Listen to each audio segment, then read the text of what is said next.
And of course, that comes with a lot of nostalgia. So we were like, let's have fun with all this retro synth wave aspect. You are a superhero, cabrón. You're the Blue Beetle. I could use that arsenal right about now. Angel, you made me cry. Qué bueno. See my eyes? Oh my God, this movie was so good. I saw tons of influences. At one point I saw Kaiju with the bug thing, right? Yeah. And then the 80s was retro synth. Yeah. I loved it. And then you mix in, of course, the Latino salsa. Of course, and the music.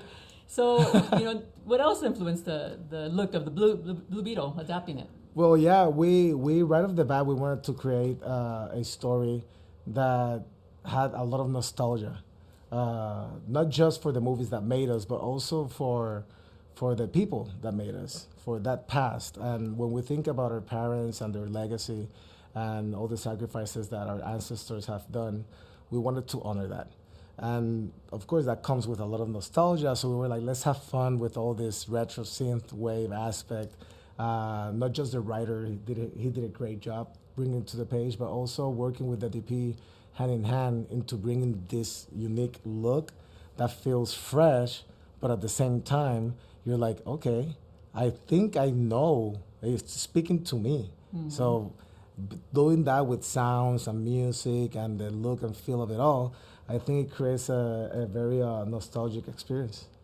And I'm going to be honest, when the family in the trailer, I was like, oh, is it going to be cheesy, including the family? But you did an amazing job with the family nana, steals the show. Yeah. George Lopez is amazing. You gave a unique personality to each of them, not just La Familia. Yeah. But everyone had their purpose in it. And I just thought it was so beautiful. And we wanted to give everybody a heroic arcs. Yeah. Like, we didn't want them to be a painting on the wall. We didn't want it to be props. Somebody to be rescued. Yeah, well, yeah, exactly. Like, it's usually that's the trope, and it exists for a reason, and it's consumed, and I consume it.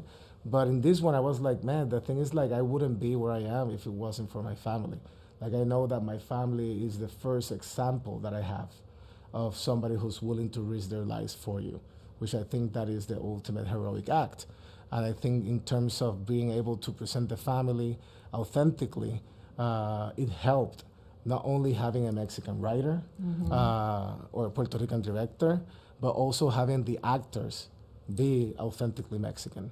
So when they come in, they're just bringing themselves. Nobody's trying to push something that is, oh, this looks Mexican. It's like, no. You tell us how it is. You be yourself. And by being yourself, it doesn't feel like a cheesy trope of it. Of course, we have fun. Yeah. Of course, we make fun of ourselves a little bit, but that's who we are as a culture too.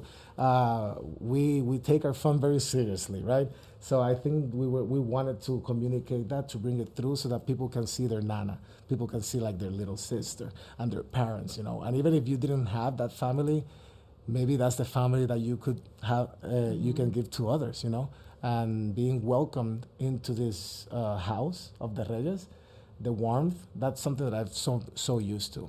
Yeah, and as a Mexican American, that really spoke to me. I was like, this is the Black Panther for Latinos. Oh, because that's why you were crying, because you could relate. It was just so beautiful. Like you said, animo. Yeah. The parents are there to give the kids, like, we've been through worse. Somos pobres, but we've got our family, Yeah. Like, it's just like, and for me, animo is, my dad used to say a la brava. A la brava. A la brava.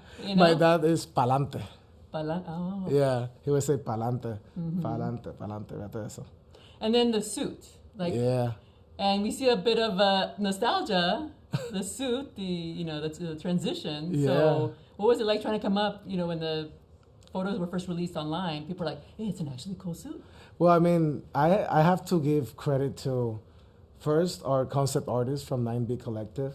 We worked very closely to create a very special suit that felt like it did right, an homage, or like it was a real representation of what people love from the comic.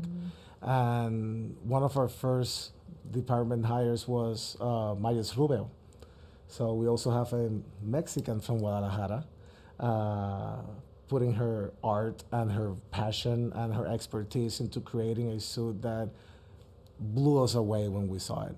Like, not just in terms of how it looks, but she also went as far as to finding the right materials to create the right lighting environment. And that also could be used for stunts. Like all the stunts, all that stuff is real suit, real practical suits. Maybe just like 3% of the movie, because if it's impossible shots, there are VFX. But the suit is 100% practical, except for the VFX enhancements, of course. Right, that looked awesome. Yeah, Maya's Rubio killed it.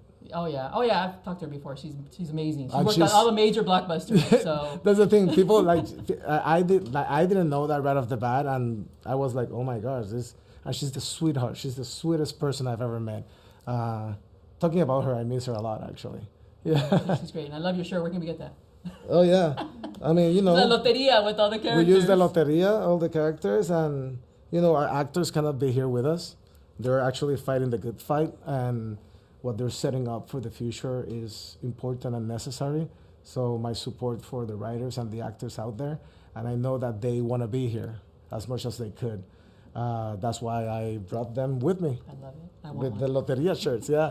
The Millennial Loteria did this, and I think there's going to be something out there that people can play loteria with. Oh, cool. Yeah. Very cool. Well, oh my God. Amazing job. Thank you so much. Thank you for so giving much. us this gift. Oh, I appreciate it. Right. I appreciate it so much.